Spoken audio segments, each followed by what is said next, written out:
بسم اللہ الرحمن الرحیم۔ صرف 10 منٹ کی مجلس قرآن و حدیث کی روشنی میں۔ نمبر 1، اسلامی تاریخ، زمین و آسمان کی پیدائش۔ اللہ تعالیٰ نے پوری کائنات اور اس کی تمام چیزوں کو بے مثال پیدا کیا ہے۔ قرآن کریم میں زمین و آسمان کی پیدائش کا تذکرہ کئی جگہ آیا ہے، اور بعض جگہ صراحت کے ساتھ مذکور ہے کہ کس کو کتنے دنوں میں پیدا کیا ہے۔ ان تمام آیتوں کو سامنے رکھنے کے بعد پتہ چلتا ہے کہ پہلے زمین کا مادہ تیار کیا گیا، اور وہ ابھی اسی حالت میں تھا کہ آسمان کے مادے کو دھوئیں کی شکل میں بنایا گیا۔ پھر زمین کو موجودہ شکل و صورت پر پھیلایا گیا، اور ساتھ ہی اس کی تمام چیزیں پیدا کی گئیں۔ اس کے بعد 7 آسمانوں کو بنایا گیا۔ اسی طرح زمین و آسمان اور ان کے درمیان کی چیزیں وجود میں آئیں۔ یہ سارا کام کل 6 دن میں مکمل ہو گیا۔ خود اللہ تعالیٰ قرآن میں فرماتا ہے، ہم نے ہی زمین و آسمان اور ان کے درمیان کی چیزوں کو 6 دن میں پیدا کیا، اور ہمیں ان کی پیدائش میں کوئی تھکن کا احساس نہ ہوا۔ نمبر 2، حضور صلی اللہ علیہ وسلم کا معجزہ، ستاروں کا جھک جانا۔ حضرت عثمان بن ابی العاص رضی اللہ عنہ کی والدہ فرماتی ہیں کہ میں آپ صلی اللہ علیہ وسلم کی ولادت کے وقت حاضر تھی۔ جب آپ پیدا ہوئے تو میں نے دیکھا کہ سارا گھر نور سے بھر گیا، ستارے قریب آ گئے اور لٹک آئے تھے، یہاں تک کہ مجھے گمان ہونے لگا کہ اب یہ مجھ پر گر پڑیں گے۔ نمبر 3، ایک فرض کے بارے میں، نماز کے لیے پاکی حاصل کرنا۔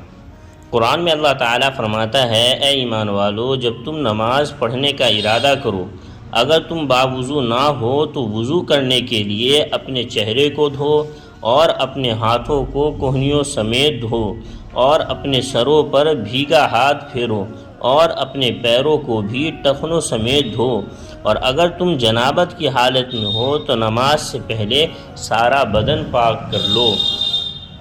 نمبر 4، ایک سنت کے بارے میں، دعا کرنا ایک عبادت ہے۔ قرآن میں اللہ تعالیٰ فرماتا ہے، مجھ سے دعا مانگو، میں تمہاری دعا قبول کروں گا، اور رسول اللہ صلی اللہ علیہ وسلم نے فرمایا، الدعاء هو العبادہ، دعا ہی عبادت ہے۔ نمبر 5، ایک اہم عمل کی فضیلت، نقصان سے بچنے کی دعا۔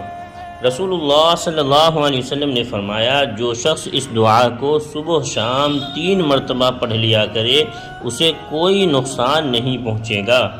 بسم اللہ الذی لا یضر مع اسمہ شیء فی الارض ولا فی السماء وہو السمیع العلیم، یعنی شروع کرتا ہوں اللہ کے نام سے، جس کے نام کی برکت سے زمین و آسمان کی کوئی چیز نقصان نہیں پہنچا سکتی، وہ سننے والا اور جاننے والا ہے۔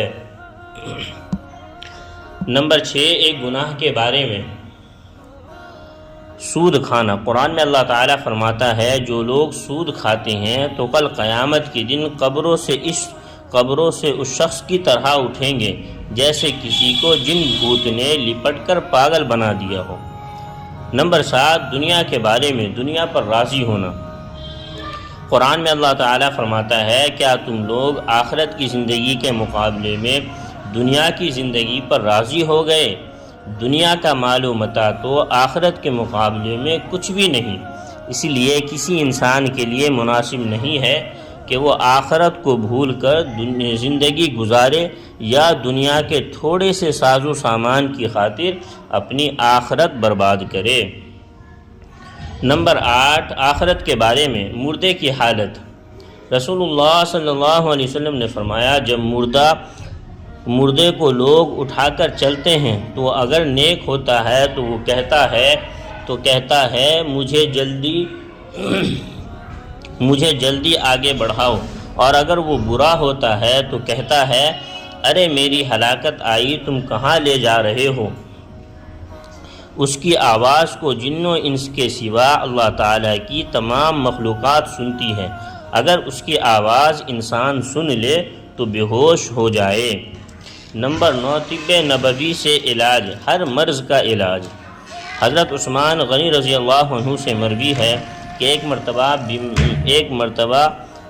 میں بیمار ہوا تو رسول اللہ صلی اللہ علیہ وسلم عیادت کے لیے تشریف لائے اور یہ دعا پڑھ کر دم کیا اور جاتے ہوئے فرمایا اے عثمان یہی پڑھ کر دم کر لیا کرو، بسم اللہ الرحمن الرحیم اعیذک باللہ الاحد الصمد الذی لم یلد ولم یولد ولم یکن لہ کفوا احد من شر ما یجد۔ نمبر 10، نبی صلی اللہ علیہ وسلم کی نصیحت۔ رسول اللہ صلی اللہ علیہ وسلم نے فرمایا لوگوں کو دین سکھاؤ اور خوشخبریاں سناؤ اور دشواریاں پیدا نہ کرو، اور جب تم میں سے کسی کو غصہ آئے تو اسے چاہیے کہ خاموشی اختیار کرے۔ اللہ تعالی ہم سب کو بات سمجھنے کی توفیق عطا فرمائے اور اس پر عمل کرنے کی توفیق عطا فرمائے، آمین۔